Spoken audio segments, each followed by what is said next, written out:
नमस्ते दोस्तों, मेरा नाम है डॉक्टर सचिन यादव और मैं आपको पढ़ाने वाला हूँ बीडी चौरसिया की रीजनल एनाटॉमी में फर्स्ट वॉल्यूम जिसे कहते हैं upper limb and thorax. Okay, इससे पहले मैं आपको थोड़ी सी जनरल एनाटॉमी पढ़ाना चाहता हूँ। अगर आपने जनरल एनाटॉमी नहीं पढ़ी है तो आपको कुछ समझ में इसमें आने वाला है नहीं। तो मैं आपको थोड़ी सी जनरल एनाटॉमी पढ़ा देता हूँ। 10 मिनट का लेक्चर है वो। जनरल एनाटॉमी में सबसे पहले आ जाती है डेफिनीशन एनाटॉमी की। एनाटॉमी जो है एक ग्रीक भाषा का वर्ड है। ये जो है एक ग्रीक भाषा का वर्ड है।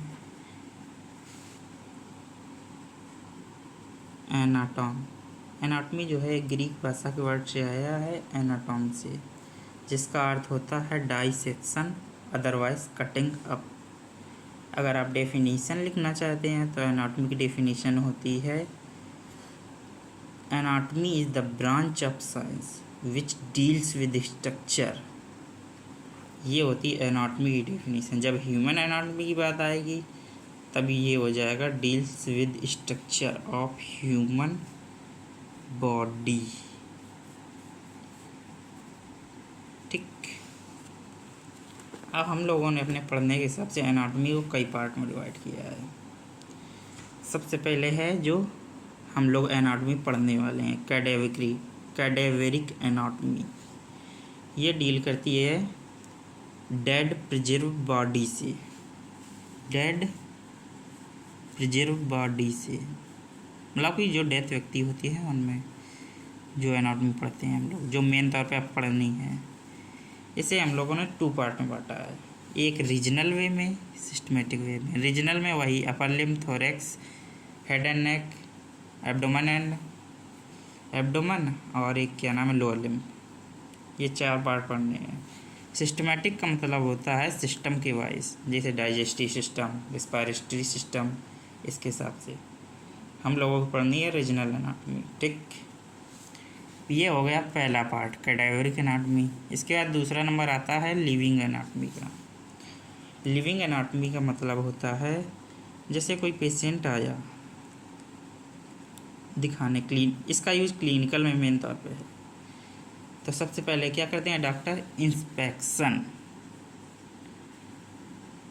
का मतलब देखना।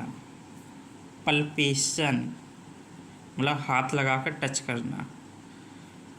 और ये क्या लिखा है, चलो, ऑस्कल्टेशन का मतलब है जो स्टेथो होता है उससे साउंड सुनना।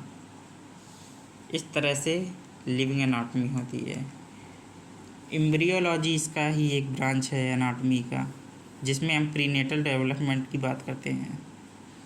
इसके बाद आती है हिस्टो में हम माइक्रोस्कोप से जो चीज़ें देखते हैं उसे पढ़ते हैं। बाकी सरफेस एनाटॉमी, सरफेस से जुड़ी चीज़ें, डीपर पार्ट जैसे कि स्किन की एनाटॉमी पढ़ते हैं। और आ जाता है रेडियोग्राफिक का सबसे ज़्यादा यूज है रेडियोग्राफिक में एनाटॉमी का। इसके बाद कंपैरेटिव एनाटॉमी लिख रहा है, जिसमें हम ह्यूमन की कंपेयर करते हैं अदर एनिमल से। इसके बाद आता है फिजिकल एंथ्रोपोलॉजी, ये नहीं पढ़नी है। अप्लाइड एनाटॉमी सबसे ज़्यादा इम्पोर्टेंट है, इसका यूज क्लिनिकल में सबसे ज़्यादा होगा। एक्सपेरिमेंटल एनाटॉमी एंड जेनेटिक्स, इतने ही पार्ट हैं। अब सबसे ज़्यादा आ जाता है पोजीशन, ये होती है लैंग्वेज ऑफ एनाटॉमी। ठीक, इसे कहते हैं लैंग्वेज ऑफ एनाटॉमी। सबसे पहले जब इंट्रो देते थे सीनियर्स के पास तो सबसे पहले सीनियर्स क्या बोलते हैं? चल एनाटॉमिकल पोजीशन में खड़ा हो। आज हम वही एनाटॉमिकल पोजीशन की बात करने वाले हैं। 4 पोजीशन हमें पढ़नी है। Anatomical position, supine, prone, lithotomy. Anatomical position, supine position, prone position, lithotomic position. अब एनाटॉमिकल पोजीशन क्या होती है कि बॉडी इरेक्ट होगी, मतलब सीधी खड़ी होगी, ईयर्स जो होंगे लेवल अप होंगे, shoulder relaxed, arm resting forward middle side, finger pointed downward, palm facing forward, ये सबसे इम्पॉर्टेंट है। Lower limb parallel to each other.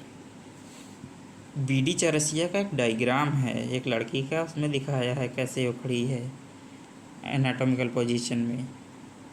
बस पाम का ध्यान रखना, पाम फेसिंग फॉरवर्ड, जो पाम होंगे हाथ का वो फेस करेगा फॉरवर्ड की ओर। सुपाइन पोजीशन क्या होता है, कुछ नहीं, तुम जैसे लेटे हो बस पाम का फॉरवर्ड कर दो, जैसे लेटते हैं पाम बाई साइड कर लो और पाम का फेसिंग फॉरवर्ड रखो। प्रोन पोजीशन क्या होती है, तुम अगर चेस्ट के बल लेट रहे हो तो प्रोन पोजीशन पे देते हैं। लिथोटमी पोजीशन क्या होती है, इस पोजीशन का सबसे ज़्यादा use at the time of delivery of baby होता है। मतलब क्या होता है, जो लेडी होती है वो बेड पर लेटी होती है और उसके जो लेग्स होते हैं वो स्टेप होते हैं बाई एक मशीन से। सबसे ज़्यादा वाइवा में पूछी जाने वाली चीज़ है लिथोटॉमी पोजीशन। अब आ जाते हैं हम प्लेन्स पर। प्लेन्स कोई इम्पोर्टेंट नहीं, हमें तो रीजनल कहानी है, नथिंग मैटर। सबसे ज़्यादा जो टर्म यूज होंगे अब उन्हें बता देते हैं हमें, जैसे कि वेंट्रल या एंटीरियर। अगर कहीं लिखा है एंटीरियर या वेंट्रल, इसका मतलब होता है कि बॉडी आगे से कैसी दिखती है। डॉर्सल या पोस्टीरियर, इसका मतलब पीछे से कैसी दिखती है। मीडियल मतलब close to median line. Lateral away from median line. Proximal head end of the body, distal lower end of the trunk. सबसे ज़्यादा जो टर्म यूज होंगे मतलब एंटीरियर, पोस्टीरियर, मीडियल, लेटरल, ये चार और सुपीरियर सभी टर्म यूज होने वाले हैं। था जनरल अनाटॉमी पढ़ के ही थोड़ा बहुत आना, रीजनल अनाटॉमी पढ़ने।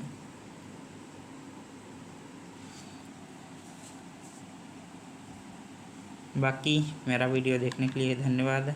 नेक्स्ट वीडियो में मैं इस बुक से बीडी चौरसिया से अपर लिम्ब स्टार्ट करने वाला हूँ। अपर लिम्ब की इसी से बुक से पढ़ाऊँगा, line by line BD Chaurasia का एक्सप्लेनेशन मैं करने वाला हूँ। अगर आपको बीडी चौरसिया पढ़ने में कठिन लगती है तो एक बार मेरा वीडियो अवश्य देखना। मैं बता रहा हूँ आपको बीडी चौरसिया की एनाटॉमी एकदम आसान लगने लगेगी। और बाकी पढ़ाई करते रहें। बस कल से मेरा वीडियो आने लगेगा अपर लिम्ब पर। मैं पूरी रीजनल एनाटॉमी 15 दिन में ख़त्म करने वाला हूँ। अपर लिम्ब के बाद लोअर लिम्ब के बाद हेड एंड नेक, उसके बाद एब्डोमेन। बस यही पर चलेगा क्रम। ओके, पढ़ाई करते रहें।